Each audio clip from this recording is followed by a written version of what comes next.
Hey, this is Charles from Tough Cut Australia, and here we've got our Rutile 350 Edgebander. This is just a little quick start video on how to use it. So first of all, you need to make sure that you have your power on. So you need a nice balanced 3-phase power with a neutral. Turn that on, and you also need to make sure your air is connected. So we've already connected it. You need at least 6 bar, which is about 0.6 MPa. Must be around there. If it's too low, it can cause issues with your machine. So on the screen here, we've got 3 buttons. First one is power. This just turns off the power to the screen. So you can leave this on at night time and just turn it off from the main switch down the bottom there. But you must isolate the machine at night time electrically, so you must turn it off from that switch down the bottom there. And you can see our screen's loading up. Lighting is just our cabin lights inside the machine, so you can see them coming on and off. Again, you can leave those 2 functions on overnight when you turn the machine off. And then we've got an emergency stop button. This one you basically just push in and twist it, or it'll come up on the screen, emergency stop. Twist it to release that there. And then we can clear the alarm and then go back to the main screen. So on here we've got track, gluing, end trim, fine trim, L scrape, and buffing. So basically when the bluey green color around there, it means the function is off and it's safe to touch. When you turn it on, it will go red, meaning don't touch that. So when you first turn the machine on, the first thing you need to do is turn the glue pot on. So if we push heat here, that will put power to the glue pot and it will start heating up. Currently you can see our temperature is set for 185 degrees, and we generally set this somewhere around 180, 190 degrees.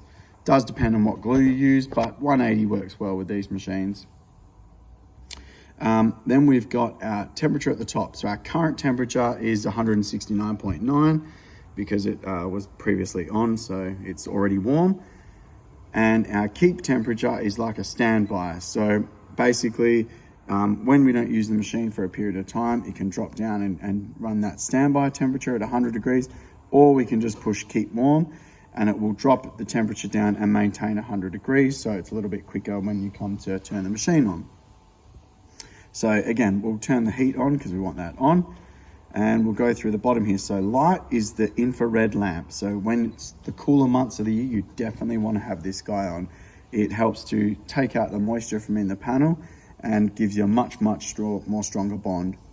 Up and down is a manual adjustment for your panel height, which you can see over here on the right hand side. The current value is going up or down. And we also have a manual display here, which will show us. So you can manually move that up or down to make sure that it is running the correct, you can move it to the correct height. You can also do this when you first plug in the machine to check the direction of the machine. Make sure that up is up and down is down. If it's not, you will have to reverse the phase. Or we can also adjust the height by here. So if we push on set value and we type in 18 mil and push auto, it will automatically go to that size. Same with if we go to 16 mil, push auto, 16. Push auto, you'll see it will go down to 16 mil.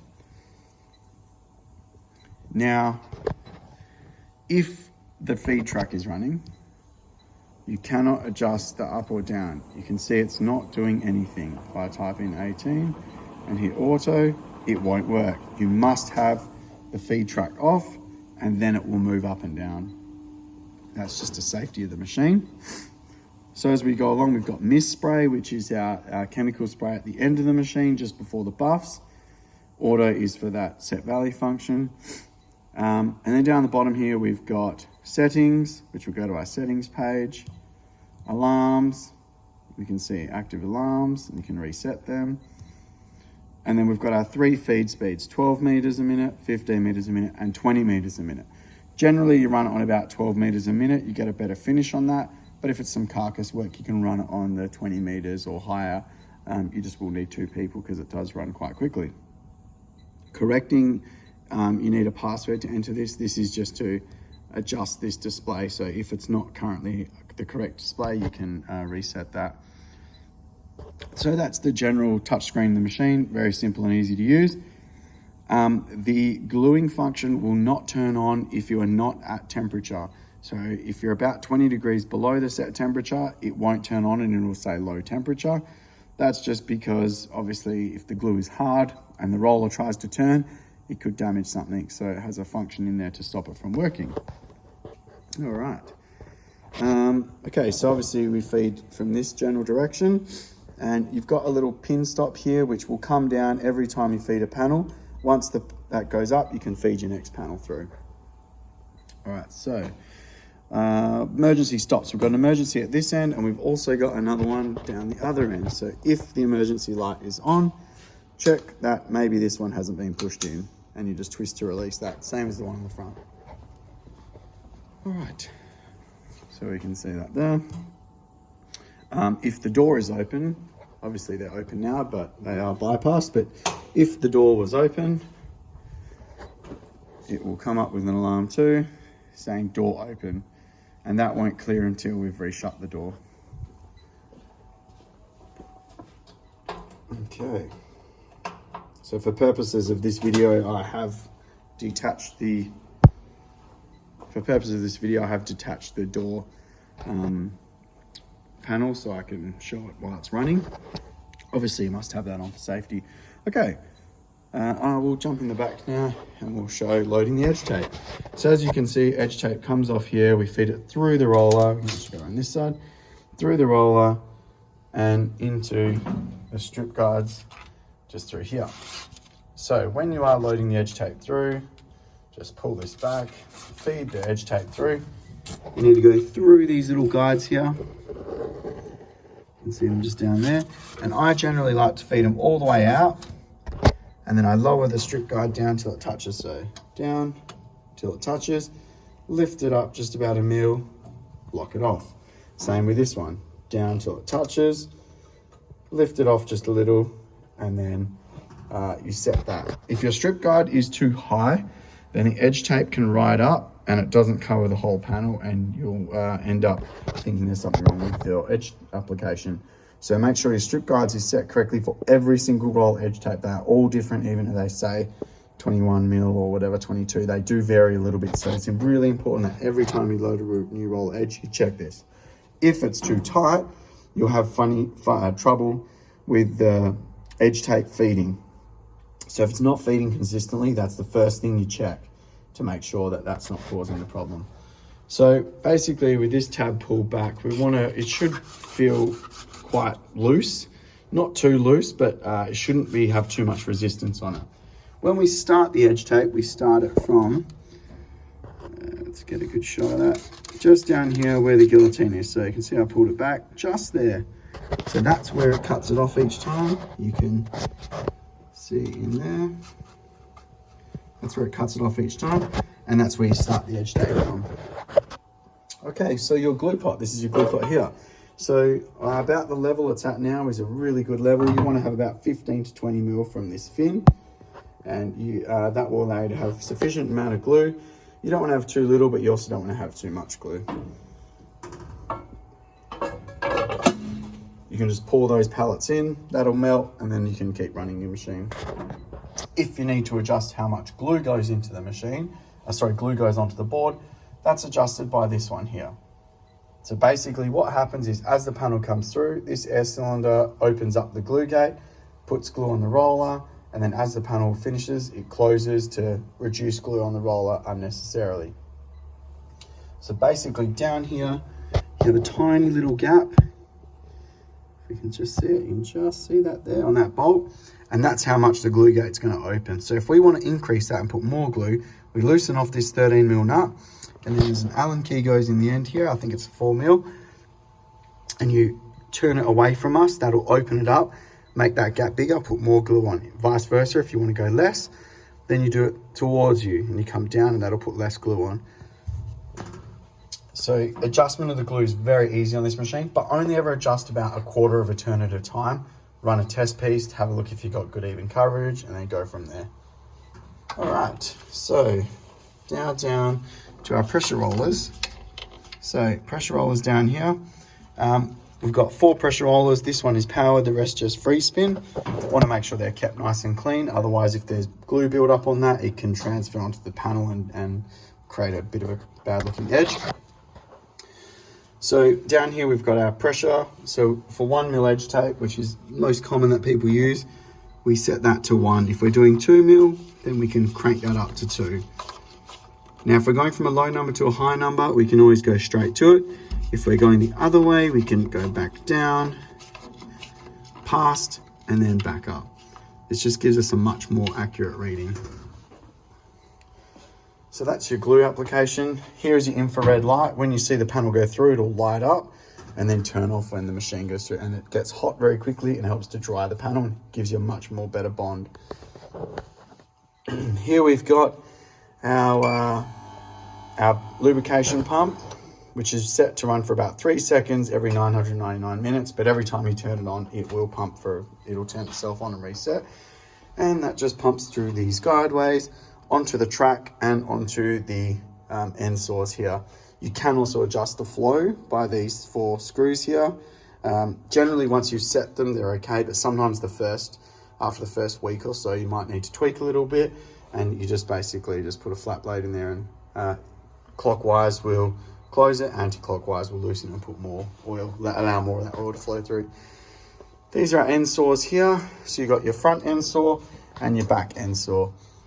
So these have got quite a lot of air and timing involved with them. Once they're set, they're generally pretty good. But if you find it is cutting in too deep, let's just say it's cutting in too deep on the front, well, we've got this tracer bar here that the board follows. What it means is that the cutter is protruding further than the tracer there. So what we need to do is on the back here, we've got a couple of 13 mil nuts and then a bigger 17 mil. So you loosen off the 2 13 mil nuts.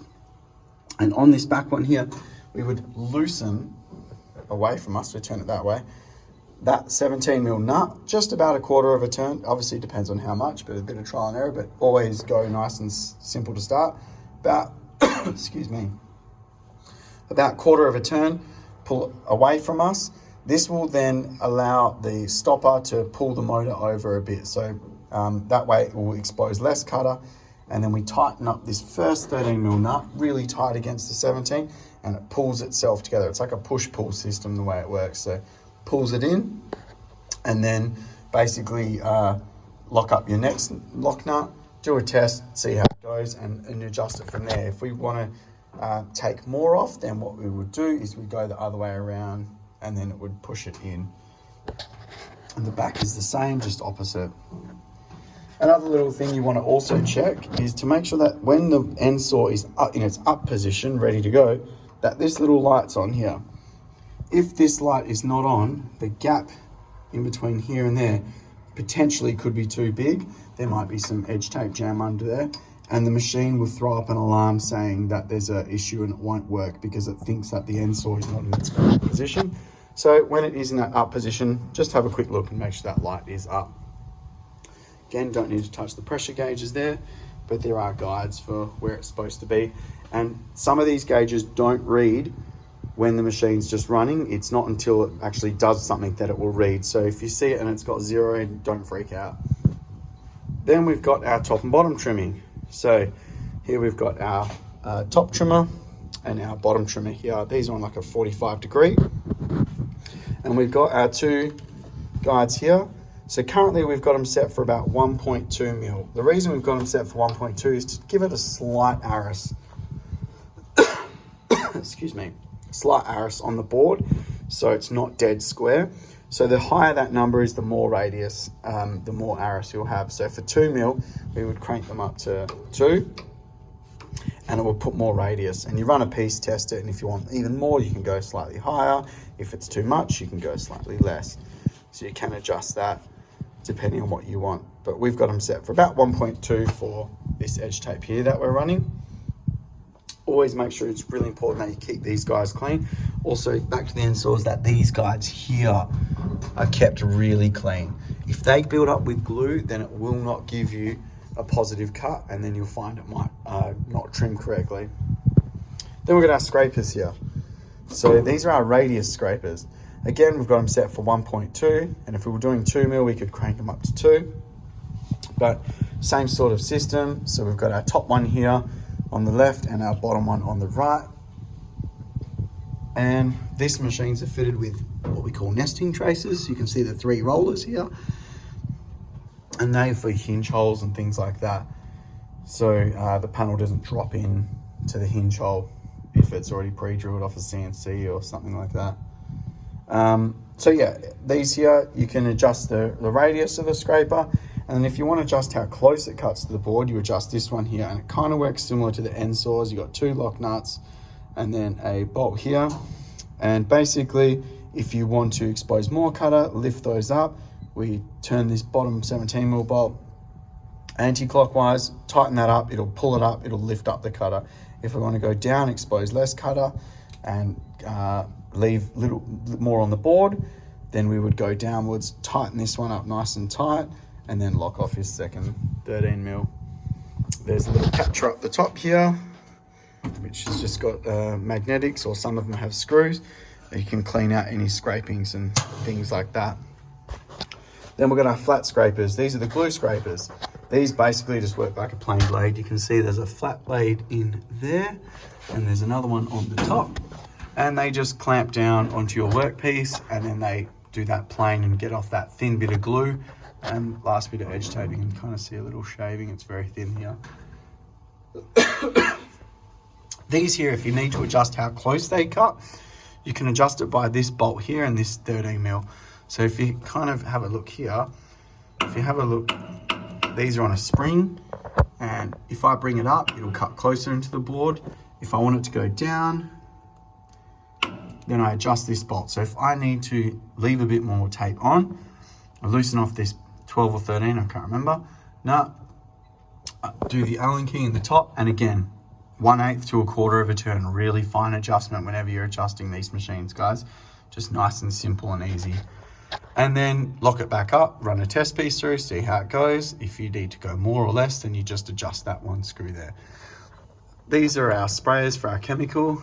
So we've got a sprayer before the bus just to help clean it. So if you want to put more or less on, you just turn this knob here.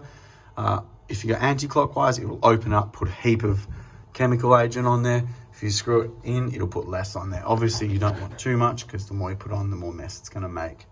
And then at the end, we just got our buffs, our cloth buffs here. Now, the buffs are only really there just to polish the edge. They're not to clean the glue off. If they're building up with a lot of glue, then you've got a problem down that end, and you're putting way too much glue onto the board. If there's too much glue going on the board, all these guys work harder, puts more mess through your machine, buffs clog up, and then they're pretty much useless.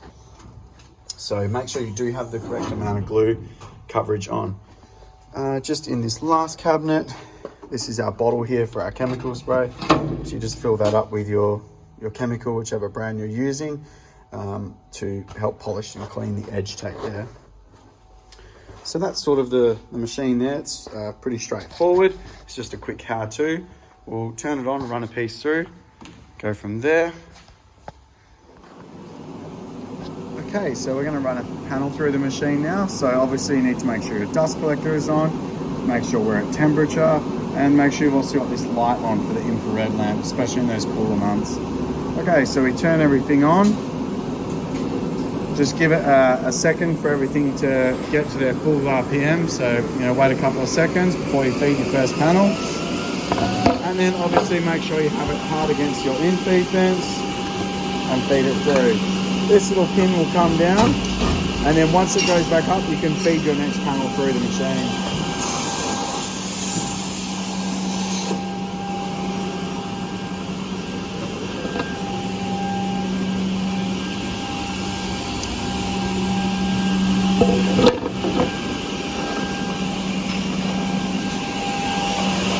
See the infrared lamp coming on?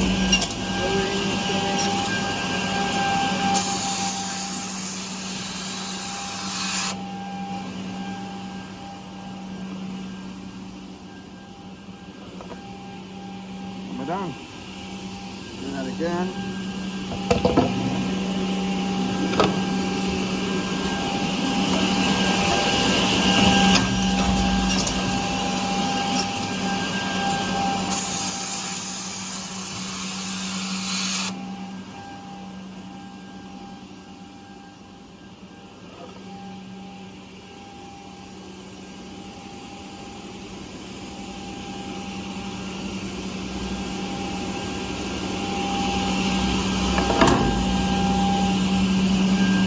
When you're ready to turn everything off, just off with each function. Now, the most important thing you can do with any Edgebander, doesn't matter whether it's this one or any, is keep it clean. This guy is your best friend. So when you're cleaning out the machine, just give it a general blow. Try not to blow everything in the direction of the glue pot. Try and blow away from that, just to prevent any glue and dirt and debris getting in top of on the glue roller. Pull it all down. The cleaner you keep your machine, the much better it's going to operate.